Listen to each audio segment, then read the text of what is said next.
അപ്പം നമ്മുടെ രാജകുവയും ചെറുകിഴങ്ങും ഒക്കെ വെന്തുട്ടാ നല്ല പുട്ടുപൊടി പോലെ വെന്തേക്കാണ്. നല്ല സൂപ്പറാണ് കേട്ടോ, നല്ല ടേസ്റ്റാണ് അല്ലേ.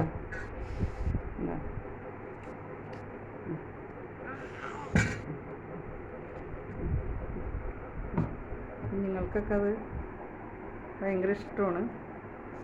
മധുരക്കിഴങ്ങ് അല്ല കേട്ടോ, അയ്യോ പറഞ്ഞത് തെറ്റിയതാണ്. ചേമ്പ് ഉണ്ടാ, കണ്ടിച്ചേമ്പ് ഉണ്ടാ, നല്ല പൊടിഞ്ഞ് വേവും ഉണ്ടാ. ചെറുകിഴങ്ങ്, ഇതാണ് ചെറുകിഴങ്ങ്. അതൊക്കെ ഇങ്ങനെ തൊലി പൊളിച്ച് തിന്നാം, നല്ല പൊടി പോലെ വേവും. മധുരച്ചേമ്പ്, ഇത് മധുരച്ചേമ്പെന്ന് വെച്ചാൽ രാജകൂവ, ഇത് മധുരച്ചേമ്പ്. ഇതൊക്കെ പഴയ കാലങ്ങളിൽ ഇതൊക്കെ കഴിച്ചാണ് എല്ലാവരും വിശപ്പ് അടക്കിയിരുന്നത്. ഇപ്പോൾ വെറൈറ്റി സംഭവങ്ങളായതുകൊണ്ട് ആരും ഇതിനെ മെച്ചം കാണിക്കുന്നില്ല. എന്നാലും ഇതൊക്കെ കഴിച്ചാൽ നമുക്ക് നല്ല ആരോഗ്യം ഉണ്ടാവും. പണ്ടത്തെ ആൾക്കാരൊക്കെ കഴിച്ചിരുന്ന സംഭവങ്ങളാണ്. അപ്പോൾ ഈ വീഡിയോ ഇഷ്ടപ്പെട്ടാൽ എല്ലാവരും സബ്സ്ക്രൈബ് ചെയ്യുക, ലൈക്ക് ചെയ്യുക.